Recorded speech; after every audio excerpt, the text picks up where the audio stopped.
Hello everyone and welcome back to Let's Play Europa Universalis IV with me, Alfapiomega, Meiou and Taxes historical immersion in Bohemia. The date is 16th of August 1685 and we got a number of things going on right now. First of all, quite a lot of people got into a war which I don't want to have anything to do with, so I'm ignoring their requests. Second of all, we can now take the next asceticism idea called devotion. So let's get it. And then we have the only one left, which is the most valuable one, called fraternities. Plus the bonus one is also very good. So let's see. Devotion. Our nation enjoys a long tradition of piety. People from high to low are encouraged to take religious oaths, go on pilgrimages, donate to good works, and join holy orders. Holy crap, my mouse is all over the place. The effects of this across our nation are widespread. So tolerance of the true faith is increased by 1. Wow, we are at 10. That's amazing. Tolerance of heretics is minus 0.7 and tolerance of heathens is minus 5.7. We're very hateful people in Bohemia, as it turns out. And we can get the goldsmith banking. Goldsmith banking. Merchants who wanted to store their gold usually turned to the royal mint to safeguard it. When the King of England seized this gold as a forced loan, they began to search around for other options. One popular option was to use the private vaults of goldsmiths who needed to protect their wares from thieves. The goldsmith would store gold for some merchant and write promissory note to others, earning them a profit on interest and so becoming bankers. Trade efficiency increased by 1%, subtle growth increased by 2, and we can now build 2 deckers. Now, how are we doing on the manufactories? Okay, Bohemia has 2 provinces now, Ostmark and Praha having it, and the rest is getting it. Okay, spreading quite fast. How's the rest of Europe? We're actually doing, with the exception of Italy and the Low Countries, we're one of the primary receivers. That's awesome. Okay, is it because Ostmark is a minor center of production? Your important center of production. Pest is not? No, Pest is just a minor center of trade. So we should really build the corporation guild here to boost its production capabilities. And Stargarder Land is now our core. So let's convert it because we can and because we want to. The autonomy will be screwing us a bit on this one, but other than that we got autonomy tanking. Okay, good. Szczecin as a port is being improved, as you guys know. We're building a town hall there, and unfortunately our spy network in Venice has been discovered. We aren't really that good in that, so it's gonna take a while before we can claim Spalatro. But Dalmatia could be considered a current port, I guess. I don't know, we don't have any special things there, but you know, developing the province for now before getting Spalatro, I guess, is a good thing. Okay, so the money is now had to... Okay, we miss a bit, but I want to build a corporation guild in Pest as a sort of a thing, and then we can decide where we're gonna develop next. So, as you can see, the central area of Ostmark to Pest is good. The provinces of Komarom and Fair, these ones could be the next candidates. Plus, I wanted to develop Kolosh a bit. Yeah, we're still missing a workshop here, and we're not building a better fort. So let's contribute a bit of manpower to the effort and pay for the fort here. So Kolosh will be the next good thing. Okay, so I think I'll focus now on... How's München doing? München's doing good. I think right now I'm gonna focus on the central area around Ostmark and Pest, so Komarom and Fair, and maybe Burgenland. Burgenland has nothing, right? Yeah, so Komarom and Fair will get some investments. probably trenching to get this central area under control. Plus we will keep investing into Stettin, and I might invest something in here too if we find something. I've been investing into the papal influence for quite some time now. We actually controlled the Pope for a bit, but only for a bit because he died almost immediately. But his papal authority was really high. Really high. And if I'm not mistaken, at this point we could annex Brandenburg. We could. We really could, but it's not a great idea. Look at that. Ravensburg. Yeah, even Ravensburg is super pissed. I don't think we can get additional... Yeah, we need to wait at least a decade before we go after that. There's no way Saxony... We can't lose support of even one of these guys. Now, I could deal with Ravensburg if we annex... Golden Era for Jaunpur. Okay. If we annex Brandenburg, I'll have one extra relation, so I'll just throw it all on Ravensburg. But what about the other guys? I think that I'll get a penalty 25. Reform Church for Strupsko. Well, refuse to give permission. And why do we have a non-rest? Oh, Stargard. Okay. You guys don't know what's in store for you. Wish I could build the cathedral here. That would have been wise before we started with this whole conversion thing. 3.2%. 3. How long would it take? 4 more years. You know what? Let's not do that. Instead, first, build us a cathedral here. Wait, why can't I? Oh, I don't have enough money. What the hell? Why did my... Okay, anyway, the plan is build a castle in Stargarden land. That will lower the unrest. It will lower or increase the... Oh, you guys can deal with that, can't you? Hesse, where's your army? I don't see your army. Well, let's send Krauske Wojsko to deal with it. You're my trusty vassal, so I'll help you. So we're gonna get this built and this converted, and then I'll just do what I promised to do. Damn, long talk, little done.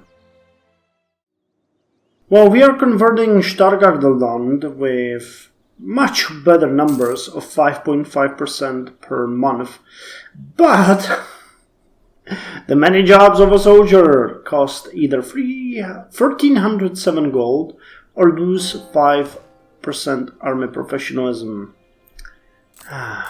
This is just... Man! Okay. Or the army maintenance. Just stop drilling. Stop doing everything you can. And we'll hope we can pay for it. 21st of March, and we can take the last and final idea called fraternities. But before we do that, I wanted to show you.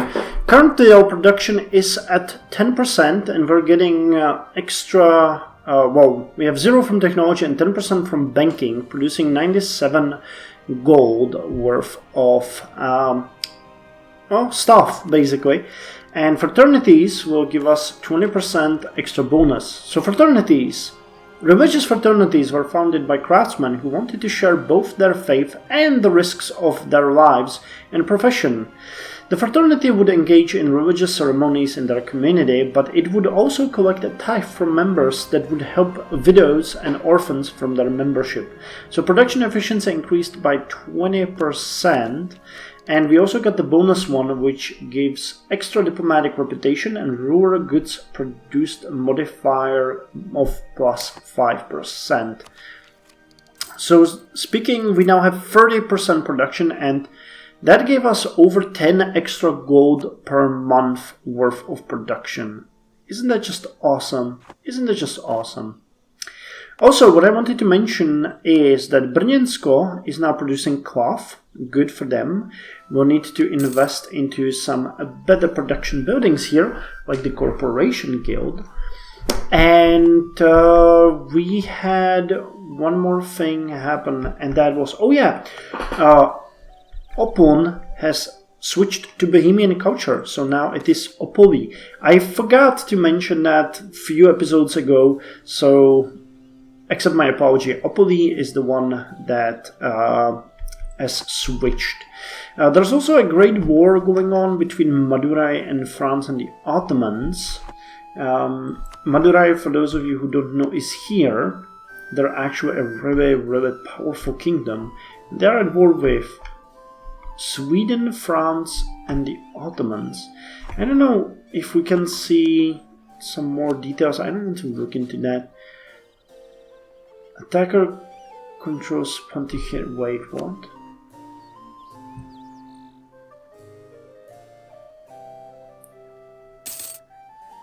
Okay, so it's Madurai reconquest of Ponticherry. Oh! Wait, so there's a province here that France owns. They're going after it. Is it this one? Yeah, no, that's Yanam. Not sure. Where the hell is the war goal? Here? This one? Oh yes, Ponticherry. Okay. Well, good for Madurai. I would like them to do this. I think we as well could buy some provinces from them, but I don't see a reason to do it really. Enforce peace. I remain we join on the side of France, but intervene in war.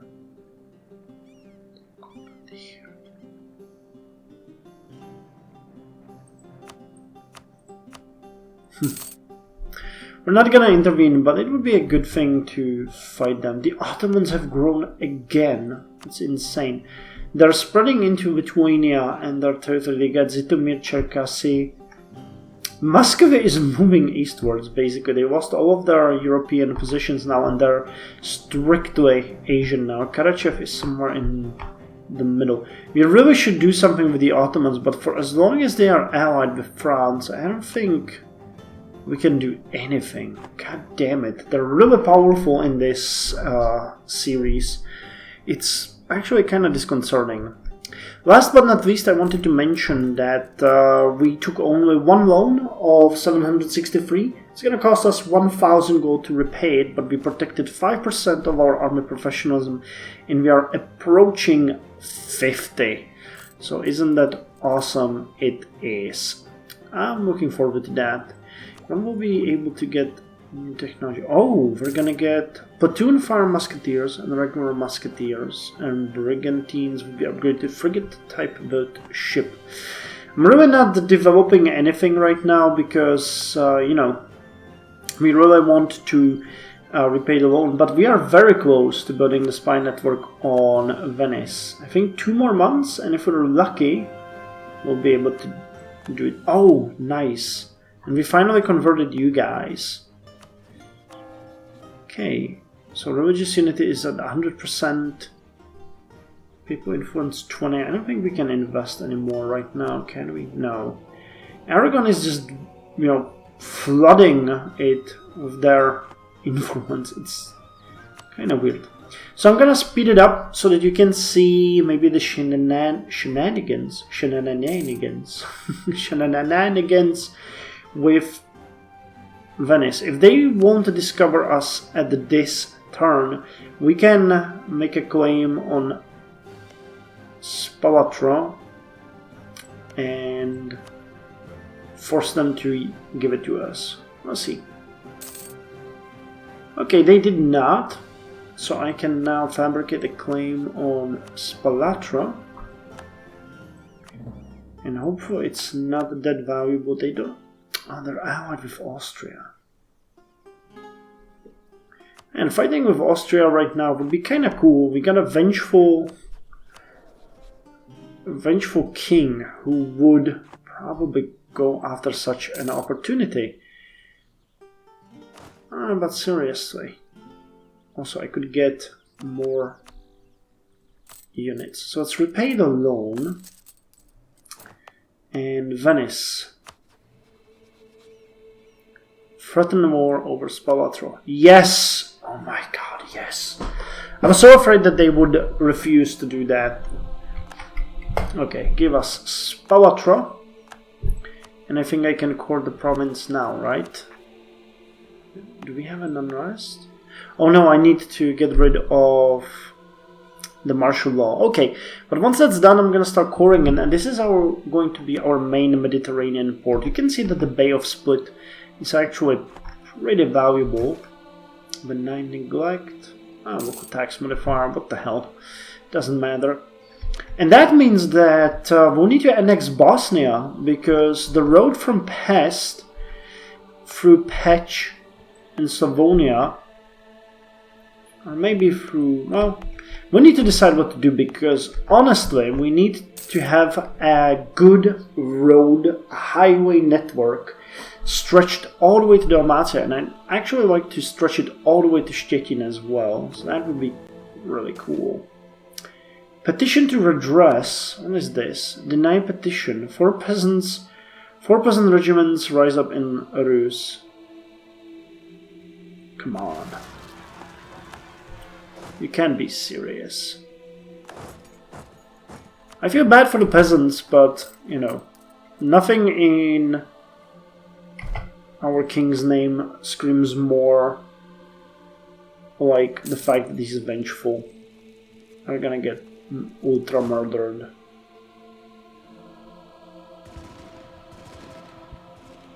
Yeah, there's no discussion. No discussion. France requesting military access from us. Why the hell would they want military access? Decline. Well, we got another Rationalism AIDS trade event, which is awesome. So this time we're getting 949.71 gold. I'm so happy. And we finished a mission called Relentless Drill, which will give us 100 military power. A well-drilled army is one that can maintain discipline under pressure, ensuring our forces are triumphant in the end. Great. Now, I think that this is a good time to start the next chapter of our rule in the Northern Europe. Well, that's hard one. North Central Europe? North of the Central Europe, that's how we would put it. I think we're ready to start annexing Brandenburg. Honestly, we're getting pretty good numbers here. Even Saxony would vote for us for now, so I think it is wise to annex now. So let's start annexing Brandenburg. I know I mentioned I wanted to annex Bosnia first, but Brandenburg, you know, that has been our plan for a while, and this area needs to be consolidated. What is this? We can invest in new technology. Fractional banking. Okay, let's get it. Fractional banking. As they wrote promissory notes lent out gold to merchants, goldsmiths noticed that they were rarely asked for the actual gold those notes were based on. Some began to lend out more notes than they had gold. Unless most of their depositors asked for their money back at the same time, it was a way to make far more money from the same amount of gold. It should come as no surprise that this system spread rapidly in the 17th century. So we get extra trade efficiency of +2, and we can now build frigate-built ships, which is great. However, now the diplomatic power is consumed by the annexation of Brandenburg, which will take some time. It will take some time. We get 2,367 gold though, and we need to figure out what to do with it. Now, one thing that I wanted to mention is that the second event that second trait that our king got is crafty merchant. So I think he's going to focus on trade more. We decided before that we want to... Oh, come on. Okay, good. That we wanted to develop these 2 provinces, so let's check if we can build marketplaces there. Okay, not here, and not in... Okay, both of these can't have that. What's the... 10.9. What? How much do you need? 10k. Why can't you? You do have enough urban population. Urban population at least 10,000 requires administrative technology. That's weird. Did we like... Oh, recent construction. Okay, that's what blocks it. And here we got only 6.95. Okay, let's build a communal hall here in Komarom. But let's focus on our ports as well. Now, Szczecin will get the trade Dockland. I think you guys can take advantage of that, correct? Yes. So trade Dockland in Szczecin. And as we are coring Spawatro, we can't really help there, but let's focus on this Dalmatia province and build a trade place there in the form of marketplace. Further, is there anything I can do here? Let's build a merchant guild here. Pest has... No, Pest doesn't have a merchant guild. How's Vienna doing? It doesn't have the merchant's quarter, and Bohemia does not have a customs house. Interesting. I would really like to have our king live a long life in which we could get, honestly, I'm speaking honestly, to the next idea where I would go with the trade ideas. They would give us quite a lot of extra, income, extra merchants, 3 extra merchants, extra global trade power and stuff, because I mean we're really punching way under our weight in how much territory we have, but how much we're getting trade from it. Like we got 64, we could easily double that if we wanted to, but that would require quite a lot of work. Let's go with the line infantry for now. I'll save this money until I can see where I can put it. Line infantry, level 46 military technology. Cheaper, deadlier guns meant that the trained musketeers could often keep enemies at bay.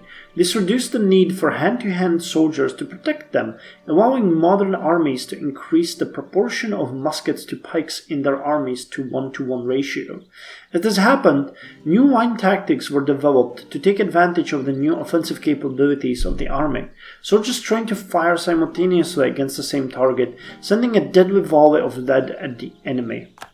Military tactics increased by 0.25, combat width increased by 3, infantry fire increased by 0.25, and we get a number of possibilities to advance our army.